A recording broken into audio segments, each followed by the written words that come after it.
Hello, तर स्वागत आहे तुमचं माझ्या लाँग व्हिडिओमध्ये. तर ना 3 आठवडे झालं आमचे भांडणं सुरू आहेत. म्हणजे 15 दिवस झालं असे भांडणं सुरू आहेत की खूप. आणि ते कशासाठी तर ते सांगते तुम्हाला.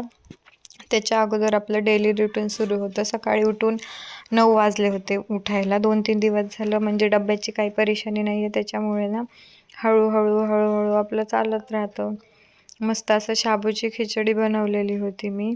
नंतर भांडे ते खूप राडा पडलेला होता रात्रीपासूनचा. ते भांडे ते स्वच्छ करून घेतले आणि नंतर आम्ही गेलोत माझ्या बेबीच्या शॉपिंगसाठी. दिवाळीची शॉपिंग होती त्याच्यासाठी गेलो. खूप भारी मला ना त्याला जोधपुरी ड्रेस घ्यायचा होता आणि मला ना कलर म्हणजे त्याच्याकडे सेम कलर आहेत म्हणून मला काय कलर घ्यायचा नव्हता त्याला, नेव्ही ब्लू. पण अखेरचा ना हा बघा तुम्ही कसा दिसतोय कमेंट करून सांगा. अखेर फायनल हाच घेतलेला आहे आणि त्यालाही खूप आवडला. त्याच्यामध्ये फक्त 2च कलर होते आणि 2च पीस होते. हा होता तो मोठा होता आणि एवढा छान नव्हता दिसत, पण जो त्याने घातला होता ना त्याच्या अंगावर होता ना तो खूप म्हणजे खूप मस्त दिसत होता. 2 पीस आहे आणि पॅन्ट पण आहे, म्हणजे 3 पीस आहे आणि जॉकेटचा ड्रेस आहे.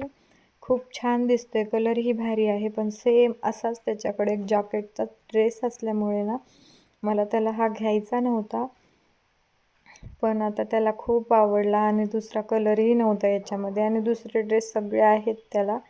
त्याच्यामुळं आमची ना चेकिंग करायची गडबड सुरू होती. ते भैया आणतच होते एक एक एक एक पूर्ण त्यांनी ना दाखवले. पण फक्त आणि फक्त 3 कलर होते आणि साईज मोठी होती. त्याच्यामुळे ना काय आम्ही घेतले नाही. नंतर शॉपिंग करून आम्ही आलेलो आहोत आमच्या सासरी, म्हणजे ड्युटीच्या गावावरून सासरच्या घरी आलेलो आहोत. नंतर आल्या लगेच त्यांनी ना फ्रेश होऊन दूध गरम करायला ठेवलेलं आहे. मी तर कपडे ते बरोबर ठेवत होते आणि आपल्या शूटच्या नादात होते. आणि बेबी लगेच त्याच्या गाड्या ते घेऊन खेळायला लागतो. घरामध्ये कुणीच नव्हतं, बाहेर गेलेले होते. आणि हे आमचे भाऊजी म्हणजे चिकूचे अंकल, ते त्याला ना कुरकुरे आले होते रस्त्यामध्ये, ते खायला घ्यायले होते. आणि त्यांनी असं केलं ना मी खूप हसते त्यांना, खूप म्हणजे खूप. कारण की त्यांची बोलण्याची भाषा ते ना एकदम लिटल बेबीसारखीच आहे त्याच्यामुळे. आणि मग ते घेत होते, मी शूट करायला होते. चिकू नको बोलत होता त्यांना, मी शूट करत होते. बघा त्यांनी नंतर वापस येतील ना त्यावेळेस त्यांचं ना आपण रिॲक्शन पाहूयात. बघा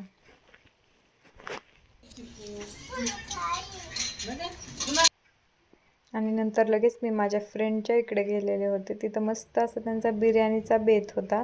खाऊन जपवलं, पण मला काही खाण्याची इच्छा नव्हती. आणि मस्त अशी त्यांच्या दीदीने ना रांगोळी काढलेली होती. खूप छान अशी रांगोळी होती, एकदम भारी. ती लहान असून खूप भारी रांगोळी काढलेली तिने. नंतर ना मी आपलं लगेच निघून आले आणि परत आमच्या इथे पण चिकनचाच बेत होता. मस्त जाऊबाईने आणि मी चहा प्यायला घेतला, चिअर्स केलं, हाय बाय केलं आणि लगेचच तयारीला लागलो होतो स्वयंपाकाच्या.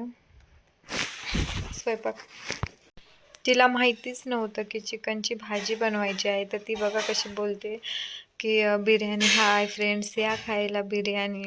तर मी तिला बोलले की नाही, चिकनची बिर्याणी नाही, आज भाजी बनवतोय. तर मग लगेचच मी स्वयंपाकाची तयारी करून घेतली. तर बघा आज ना मी चिकन शिजायला कसं टाकणार आहे ना ते दाखवते. खूप प्रकार आहेत पण आमच्या इकडे ऑलमोस्ट म्हणजे असंच टाकतात. मी थोडं म्हणजे सूप बनवायचं आहे छोट्या बेबीसाठी म्हणून मी त्याच्यामध्ये थोडासा कांदा टोमॅटो ते कट करून टाकलेलं आहे. मस्त असं फ्राय करून घेतलं कांदा टोमॅटो. थोडंसं तेल टाकून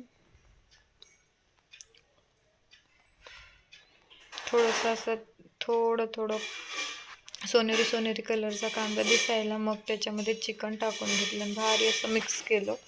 लगेच तिची तयारी होती भाकरी बनवायची. आणि इकडे बघा आमच्या सासूबाईचं आणि जाऊबाईचं काहीतरी डिस्कस सुरू होतं. तिच्या भाकरी सुरूच होत्या. तिने असा मसालाही मस्त करून ठेवला होता चिकनच्या भाजीसाठी. खूप तयारी केली होती चिकनच्या भाजीसाठी छान मस्त अशी. कारण की आम्ही चिकनची जास्त तर बिर्याणीच बनवतो. बघा ह्या भाकरी. नंतर कणीस भाजायला घेतलं होतं आणि हा आमचा मसाला. जेवण ते करून मस्त असं पटकन जेवण ते आवरून आम्ही ना तयारी लागलो होतो, कारण की आम्हाला बाहेर चक्कर मारायला जायची होती. भारी असं सगळ्यांचं दिवाळीचं डेकोरेशन पाहून खूप छान वाटत होतं. रात्री फिरून आलो, खूप छान वाटत होतं. संध्याकाळचा टाईम होता आणि सगळीकडे असे चमचम चमचम दिवे लावलेले, रांगोळी काढलेली. बघा आता इथे आलेलो आहोत आम्ही आणि मस्त घरी जायच्या टायमाला मला मी बघितलं की आमच्या दारामध्ये जे झाड आहे त्याला इतकं भारी फूल आलं होतं आणि मी ना पटकन ते तोडलं. माझ्या लक्षातच नाही रात्र झाली ती.